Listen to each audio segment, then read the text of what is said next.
اگه بهت بگن خدا وجود داره باور میکنی؟ اگه بهت بگن وجود نداره تو به شک میکنی؟ اصلا چرا باید به خدا باور داشت یا نداشت؟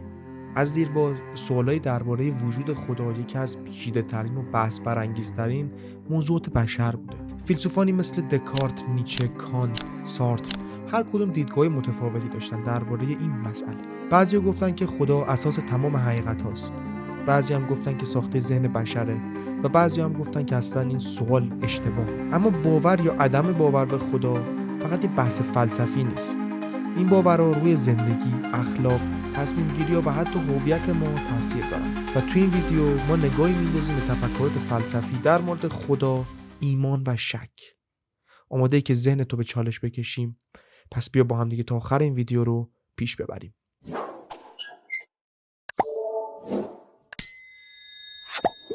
وقتی که در مورد خدا حرف میزنیم، دیدگاه مختلفی توی جهان وجود داره که هر کدوم یه جوری به این مسئله نگاه میکنن.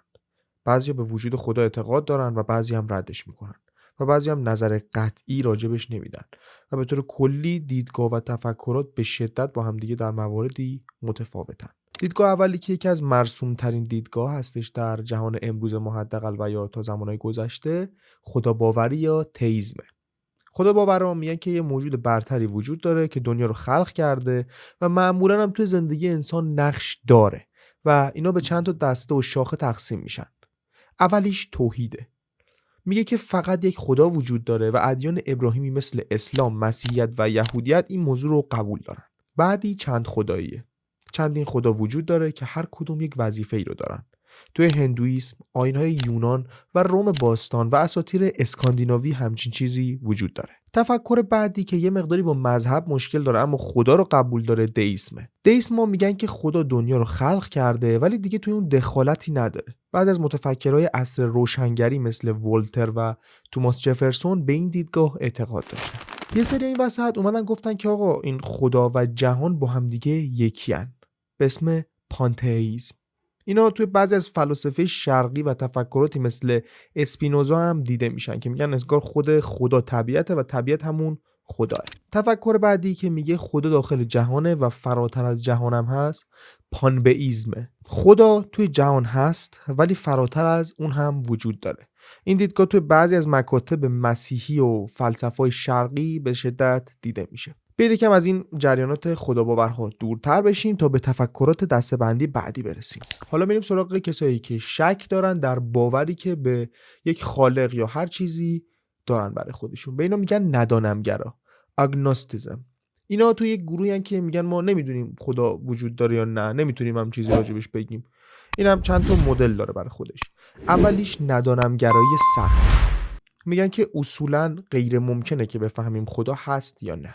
از اون طرف مخالف ندانمگرایی سخت، ندانمگرایی نرمه.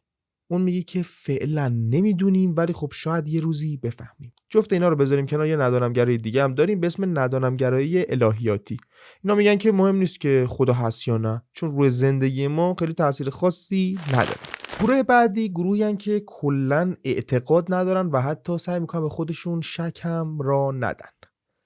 خدا ناباورا یا آتئیسم. آتئیست‌ها میگن که به صورت کلی خدایی وجود نداره. اینا به دو تا گروه تقسیم میشن: آتئیسم قوی و آتئیسم ضعیف. آتئیست‌های قوی میگن که مطمئنن که خدا وجود نداره، ولی آتئیسم‌های ضعیف میگن که شواهدی برای وجود خدا وجود نداره ولی اگه نشونش داده بشه شاید قبول بکنن. بعد از همه اینا میرسیم به دسته‌بندی دیگه که بهش میگن بیخدایی فلسفی و علمی.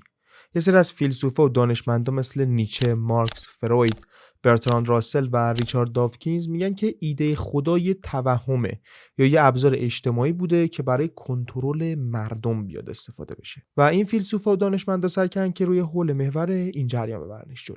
بعدیش اگزیستانسیالیست و ارتباطش با خدا. اگزیستانسیالیست هم دو تا تفکر دارن. یه سریشون خدا رو باور دارن و یه سریشون هم خدا رو باور ندارن.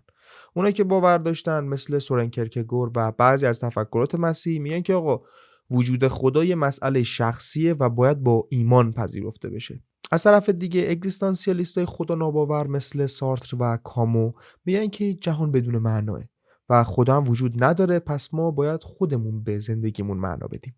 بیاید یکم برای چند دقیقه از این ور نقشه بریم به سمت شرق. ادیان شرقی و نگاهشون به خدا.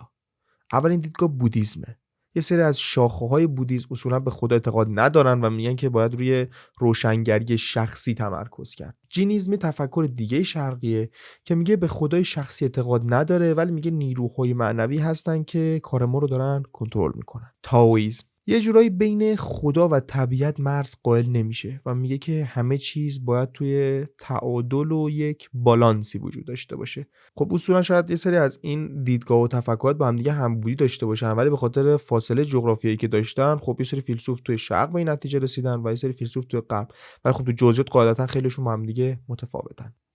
عرفان و معنویت گرایی. امروزه یه سری از آدم‌ها دیدگاه‌های ترکیبی دارن. مثلا بعضی توی جنبش‌های نیو ایج هستن و ممکنه بگن که خدا یه انرژی کیهانیه یا یه آگاهی بزرگی که توی کل جهان جریان داره.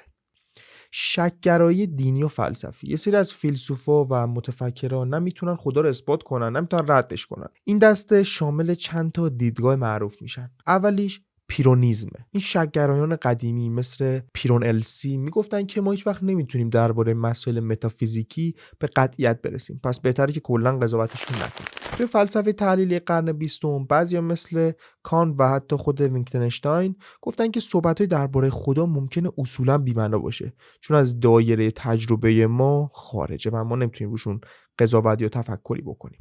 تفکر بعدی نهیلیسم و خداه. توی یکی از نوشته‌های نیچه صحبت شد در مورد اینکه خدا مرده. نیچه میگفت که ایده خدا توی جامعه مدرن دیگه کاربردی نداره و این باعث یه خلأ معنایی میشه که باید خودمون پرش بکنیم.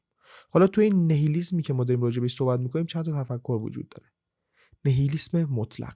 بعضی از این نهیلیست‌ها معتقدن که نه تنها خدا وجود نداره، بلکه هیچ معنایی هم برای جهان نمیشه قائل شد و کلا به یک پوچی و بی‌معنایی میرسن و تفکریه که یه مقداری خطرناکه برای ادامه زندگی و باعث یه مقداری به هم ریختگی ذهنی میشه. بعدی متریالیسم و بیخدایی. متریالیسم فلسفی میگه که تنها چیزی که وجود داره ماده و قوانین فیزیکه و هیچ جور خدای ماورایی وجود نداره. بعدی طبیعت‌گرایی، نچرالیسم.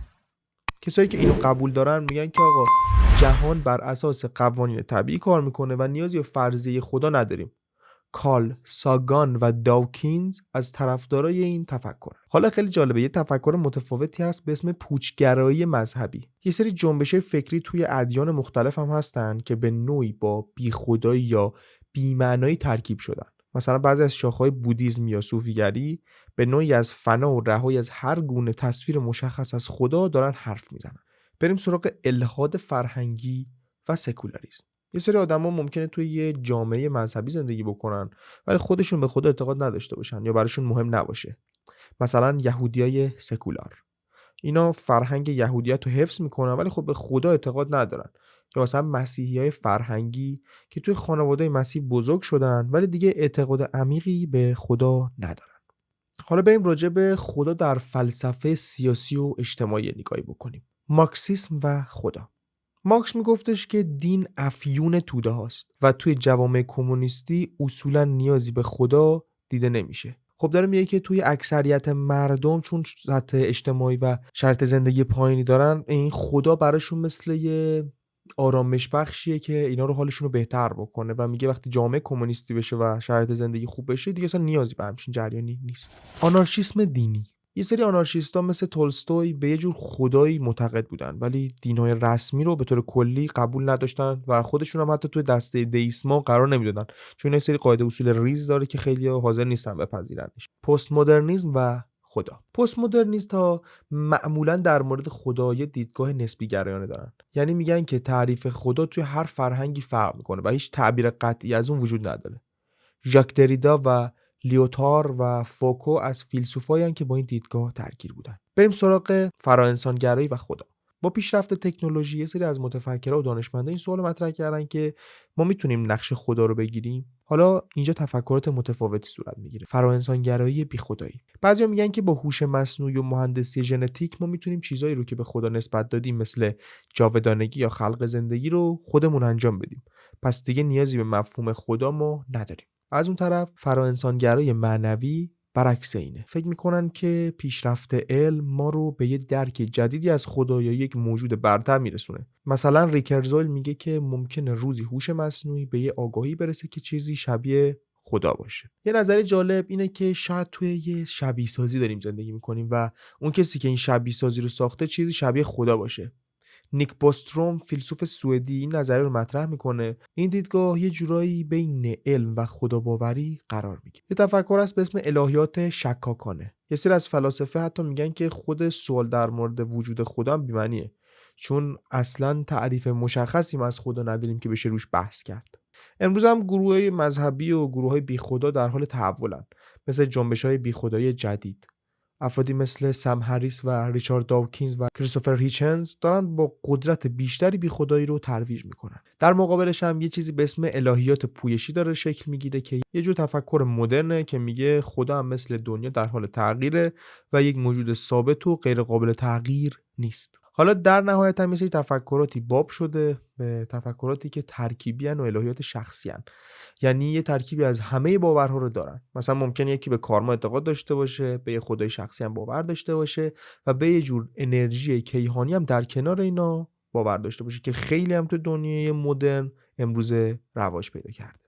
خیلی ممنون که این ویدیو رو تماشا کردید. اگر از هر کدوم از این تفکرات خوشتون اومد و دوست داشتید که ما راجبش بیشتر صحبت بکنیم یا ویدیو اختصاصی برای خودش داشته باشه، حتما اگر که ما ساختیمش که هیچی، اگر نساختیمش حتما برامون کامنت کنید که از کدوم تفکر بیشتر خوشتون اومد و هر کدوم که بیشتر خواهان داشته باشه ما حتما در آینده ویدیوی مخصوص خودش رو که بیشتر راجبش توضیح بدیم و بازش بکنیم براتون خواهیم ساخت.